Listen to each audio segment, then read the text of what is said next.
ধারা LP gas, ভরসা রাখুন, স্বাচ্ছন্দ্যে থাকুন। স্প্যান দেখা মিলবে সেতুর 6 কিলোমিটার, আর একটি উঠলেই জোড়া লাগবে মাওয়ার সঙ্গে জাজিরার। পাইপলাইনে ভারত থেকে দেশে ঢুকবে তেল, বছরে আসবে 43,000 টন জ্বালানি। দিনাজপুরে 130 কিলোমিটার ইন্দো বাংলা পাইপলাইন নির্মাণ কাজ উদ্বোধন। এবং মনোরম সাজে প্রকৃতির রানী সাজেক, যোগাযোগ ব্যবস্থার উন্নতিতে প্রতিদিন ছুটছেন হাজার হাজার পর্যটক, স্থানীয়দের জীবনমানে ব্যাপক পরিবর্তন।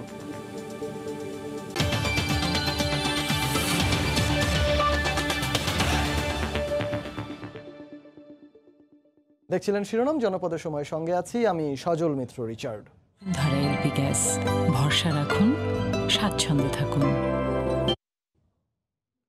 অপেক্ষা আর মাত্র 2টি স্প্যানের, তারপরই দৃশ্যমান পুরো পদ্মা সেতু। সে অপেক্ষার অবসান ঘটাতে কাল বসছে 40তম স্প্যান।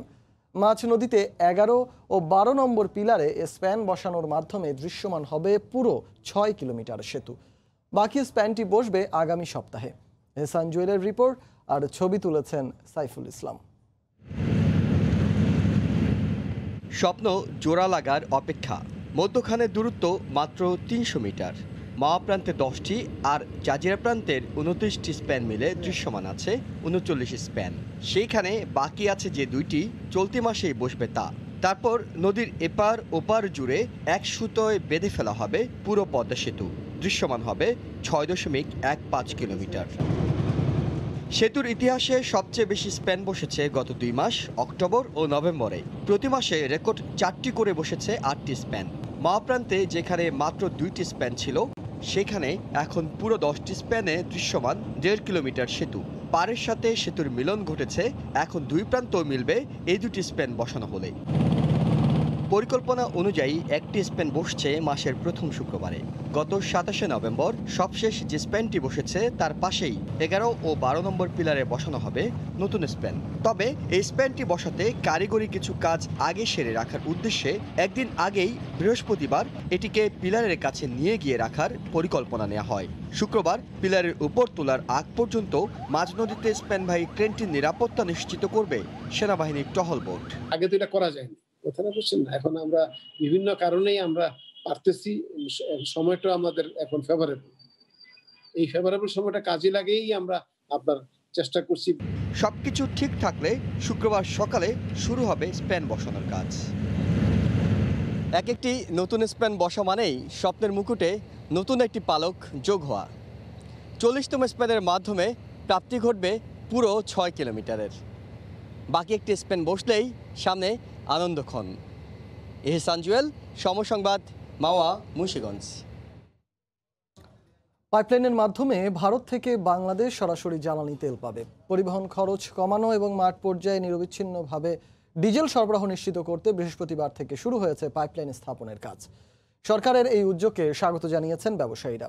তেল সরবরাহ শুরু হলে অর্থনৈতিকভাবে সুফল পাবে উত্তরাঞ্চলের মানুষ বলে জানায় পেট্রোলিয়াম কর্পোরেশন। গোলাম নবী দুলালের পাঠানো তথ্য, মঞ্জিদ আলম শিমুলের তোলা ছবি নিয়ে রিপোর্ট। উত্তরাঞ্চলে জ্বালানি নিরাপত্তা নিশ্চিতে ভারত থেকে সরাসরি দিনাজপুরের পার্বতীপুরের রেলহেড তেল ডিপোতে পাইপলাইনের মাধ্যমে জ্বালানি তেল আনার উদ্যোগ নিয়েছে সরকার। এ লক্ষ্যে 2018 সালে সমঝোতা চুক্তিতে স্বাক্ষর করেন বাংলাদেশের প্রধানমন্ত্রী শেখ হাসিনা এবং ভারতের প্রধানমন্ত্রী শ্রী নরেন্দ্র মোদী। তারই ফলশ্রুতিতে বৃহস্পতিবার পার্বতীপুরের সোনাপুকুর অংশে পাইপলাইন বসানোর কাজ শুরু হয়। পাইপলাইন ভারতের শিলিগুড়ি নুমালীগড় রিফাইনারি লিমিটেড থেকে 130 কিলোমিটার বাংলাদেশের পঞ্চগড় নীলফামারী হয়ে পার্বতীপুরে আসবে। খুব কষ্ট করে রিয়াবাদ করছি, কিন্তু এখন যদি তেল পাওয়া যায়, সুবিধা হয়, তাহলে আমার কৃষকের ঘরে উপকার হবে। এতে তেল সংকটে পড়তে হবে না বলে মনে করেন পেট্রোল পাম্প মালিক সমিতি। দিনাজপুর, ঠাকুরগাঁও, পঞ্চগড় এই অবহেলিত 3 জেলার মানুষজনের দোরগোড়ায় আমরা ডিজেল সরবরাহ সঠিক সময়ে এবং সঠিক মূল্যে দিতে পারব। পাইপলাইনের কাজ শেষ হলেই ভারত থেকে তেল সরবরাহ শুরু হবে বলে জানায় ভারতীয় পক্ষ।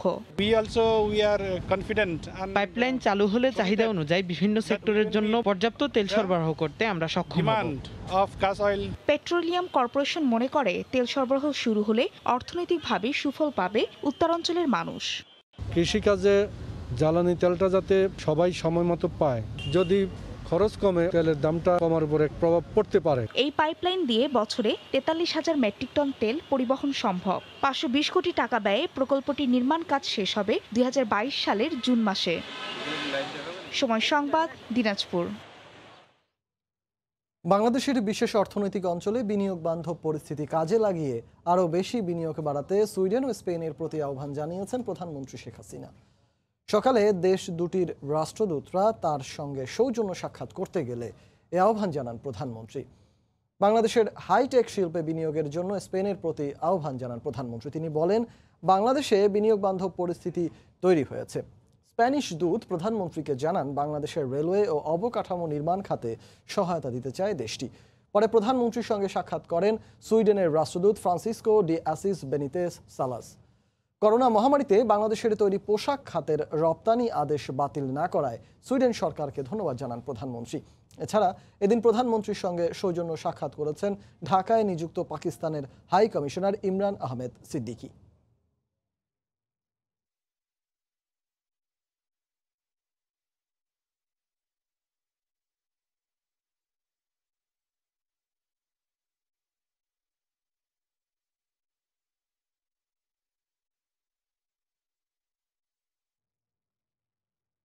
দিনের পর দিন হাড় ভাঙা খাটুনি, তবু নেই শ্রমের কোনো মূল্য কিংবা সামাজিক বা রাষ্ট্রীয় স্বীকৃতি। অথচ মজুরিবিহীন গৃহস্থালী কাজের মাধ্যমে পরিবার, সমাজ ও রাষ্ট্রে গুরুত্বপূর্ণ অবদান রেখে চলেছেন নারী। বিশেষজ্ঞরা মনে করেন, এসব কাজের আর্থিক মূল্য নির্ধারণ ও স্বীকৃতি দেয়া হলে অর্থনীতিতে নারীর অবদানের প্রকৃত চিত্র উঠে আসার পাশাপাশি প্রতিষ্ঠা পাবে নারীর অধিকার। রাশেদ বাপ্পির রিপোর্ট আর ছবি তুলেছেন মিজানুর রহমান মিন্টু।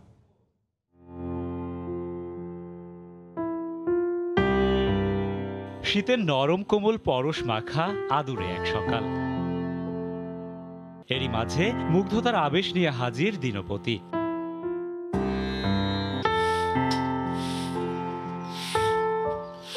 ভোরের আলোক ছটায় ছটফটানো হাঁস মুরগির ঘর খুলে শুরু হলো শাহানা বেগমের সকাল। হাঁস মুরগিকে খাবার দেয়া, গোয়াল ঘর পরিষ্কার, সকালের নাস্তা তৈরি, এমনিভাবে কাটে সকাল, আসে দুপুর। কোথাও নেই এক মুহূর্ত দম ফেলার ফুসরত। মহিলার তো কাজের কোনো শেষ নেই। আবার ছোট বাচ্চা ছেলে থাকলে তাকে গোসল করার লাগে, তাকে কাপড় চোপড় দেওয়ার লাগে। শহুরে শিক্ষিত নারী রিমার গল্পটাও আলাদা নয় কোনো অংশে। 2 সন্তান সহ 4 সদস্যের সংসার সামলাতেই কেটে যায় দিন, অথচ ঘরের কাজে পান না স্বামীর সামান্যতম সহায়তা। এক গ্লাস পানি যদি দিতে হয়, সেটা আমার হাত দিয়ে ওকে ধরাই দিতে হবে, তাইলে খাবে, নাইলে খাবে না। সে এক গ্লাস পানি ঢেলে দিলে আমার কাছে ভালো লাগে। খাটানো না, জাস্ট তার থেকে আমার ভালোবাসা আদায় করে নেওয়া। তবে এত সব হতাশার মাঝে আশার আলো জ্বেলেছে উত্তরের জেলা গাইবান্ধা। এখানে ঘরের কাজে নারীর পাশাপাশি সিদ্ধহস্ত পুরুষ, নেই কোনো সংকোচ। মাটির কাজে যায়, আমি বাড়ির টুকটাক কাজগুলো করি। তবে সংসারে উৎপাদিত পণ্য বা সেবার আর্থিক মূল্যায়ন না থাকায় মোট দেশজ উৎপাদন বা জিডিপিতে নারীর অবদানের পূর্ণাঙ্গ চিত্র উঠে আসছে না।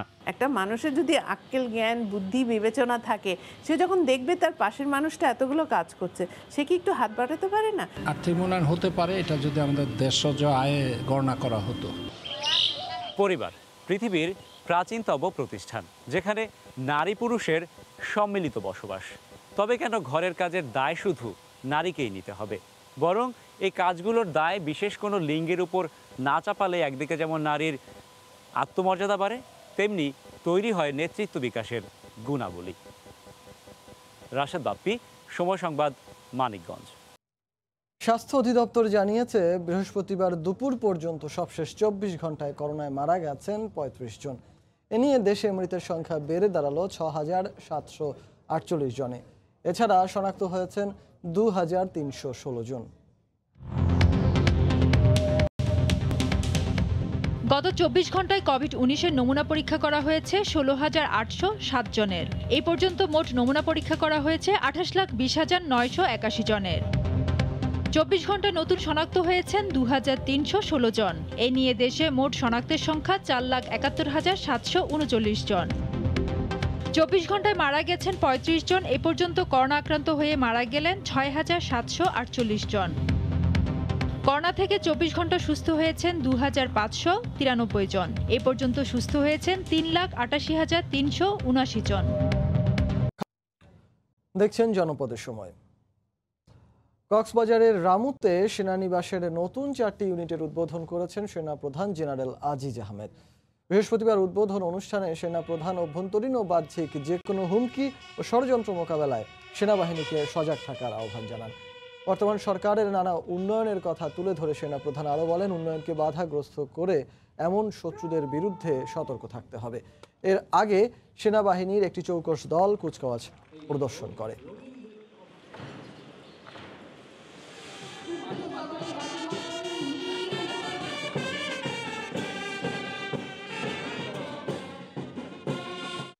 আমাদের বিস্ময়কর এই উন্নয়নের ধারাকে যে কোনো বহিঃশত্রুর আক্রান্ত বা বাধাগ্রস্ত করলে অথবা করতে চাইলে তা রুখে দেওয়ার জন্য আমরা প্রতিজ্ঞাবদ্ধ। আমাদের মাতৃভূমির নিরাপত্তার জন্য যে কোনো হুমকি মোকাবেলা আমরা সক্ষম। প্রচলিত কিংবা অপ্রচলিত যে কোনো হুমকির জবাব দেওয়ার জন্য আমরা সদা প্রস্তুত এবং প্রতিশ্রুতিবদ্ধ। করোনা সংক্রমণ কাটিয়ে আবারও স্বরূপে ফিরেছে প্রকৃতির রানী সাজেক ভ্যালি। শীতের মনোরম পরিবেশ উপভোগের জন্য প্রতিদিন হাজার হাজার পর্যটক ছুটছেন দুর্গম এ পাহাড়ি অঞ্চলে। সেনাবাহিনীর গড়ে তোলা উন্নত সড়ক যোগাযোগ ব্যবস্থা এবং নিরাপত্তায় পর্যটক আসা বাড়তে থাকায় জীবনমানে ব্যাপক পরিবর্তন ঘটেছে স্থানীয় বাসিন্দাদের। শাখাওয়াত টিপুর ক্যামেরায় বিস্তারিত জানাচ্ছেন কমল দে। সাজেক ভ্যালির সুউচ্চ কংলাকে চূড়ায় দাঁড়িয়ে আশপাশের ম্যাগের ভেলায় ভেসে বেড়ানো পাহাড়ের ছবি আঁকছেন চিত্রশিল্পী। এখানে আসলে আবেগ ধরে রাখা সত্যি কঠিন। সে প্রকৃতিপ্রেমী হোক কিংবা নাই হোক, তাকে সাজেকের প্রেমে পড়তেই হবে। আমরা যারা শিল্পী সমাজ আছে তারা যদি সাজেক বা এরকম খাগড়াছড়ির অন্য অন্য ন্যাচারাল বিউটিটাকে আমাদের শিল্পের মাধ্যমে তুলে ধরি, তাহলে দেশে এবং বিদেশে বহির্দেশে আমাদের দেশের যে একটা হেরিটেজ, যে কালচার, যে কত মহৎ এবং কত রিচ, এটা প্রকাশ পাবে। 1 দশক আগে থেকে এখানে পর্যটকদের আসা শুরু হয়। সাজেক ভ্যালির অবস্থান রাঙ্গামাটি পার্বত্য জেলায় হলো পর্যটকদের আসতে হয় খাগড়াছড়ি হয়ে। করোনা সংক্রমণের কারণে এবার সাজেক ভ্যালিতে পর্যটক আসা নিয়ে যে সংশয়ের সৃষ্টি হয়েছিল তা অনেকটাই কেটে গেছে। প্রতিদিন শত শত পর্যটকবাহী গাড়ি ভিড় করছে এখানে। দমবন্ধ জীবন, একটা বছর বন্দি আছি, বিশেষ করে মেঘ দেখতে পাচ্ছি, সকালটা অনেক বেশি ভালো লাগে। অনেক জার্নি করছি, কিন্তু এখানে আসার পর আমাদের কষ্টটা সাকসেস হয়ে গেছে, অনেক ভালো লাগছে আর কি। সেনাবাহিনীর তত্ত্বাবধানে শুরু হয় দুর্গম সাজেক ভ্যালিকে পর্যটন কেন্দ্র হিসেবে গড়ে তোলার কাজ। এখানে আঁকাবাঁকা পাহাড়ি পথে যেমন সড়ক যোগাযোগ গড়ে তোলা হয়েছে, তেমনি পর্যটকদেরও নিরাপত্তা নিশ্চিত করা হয়েছে। আর এখানে এখন পর্যটকদের জন্য আবাসস্থল গড়ে তুলছেন স্থানীয় বাসিন্দারাই। আমাদের এই পর্যটন খোলা না হতো তাহলে তো এরকম আমাদের শুধু সুবিধা হতো না। লোকজন তো আগের বছর সে বছরই বেশি লোকজন। খাগড়াছড়ি সদর থেকে দিঘিনালা বাগাইহাট হয়ে যাওয়া যায় সাজেক ভ্যালিতে। তবে পর্যটকদের নিরাপত্তার জন্য সকাল 10টা এবং বিকাল 3টায় বাগাইহাট থেকে সাজেক ভ্যালি পর্যন্ত এসকর্টের ব্যবস্থা জারি রেখেছে সেনাবাহিনী। প্রকৃতির রানী সাজেক, এই তো কয়েক বছর আগেও এখানে হাতে গোনা কয়েকটি ঘর ছিল মাত্র, আর এখন শত শত রিসোর্ট। পুরো বছর জুড়ে হাজার হাজার পর্যটকের সমাগম ঘটছে এখানে। আর এই দুর্গম কংলাক পাহাড়ও গড়ে উঠেছে বেশ কটি রিসোর্ট। ঢাকাসহ দেশের বিভিন্ন স্থান থেকে পর্যটকরা এই কংলাক পাহাড়ে আসছেন, আর তা সম্ভব হয়েছে একমাত্র যোগাযোগ ব্যবস্থার উন্নতির কারণে। সাজেকের কংলাক পাহাড় থেকে কমল দে, সময় সংবাদ। জানিয়ে দিচ্ছি জনপদের সময় শিরোনামগুলো। পুরো পদ্মা সেতুর জন্য অপেক্ষা আর মাত্র 1 সপ্তাহ। কাল বসছে 40তম স্প্যান। দেখা মিলবে সেতুর 6 কিলোমিটার। আর একটি উঠলেই জোড়া লাগবে মাওয়ার সঙ্গে জাজিরার। পাইপলাইনে ভারত থেকে দেশে ঢুকবে তেল, বছরে আসবে 43,000 টন জ্বালানি। দিনাজপুরে 130 কিলোমিটার ইন্দো বাংলা পাইপলাইন নির্মাণ কাজ উদ্বোধন।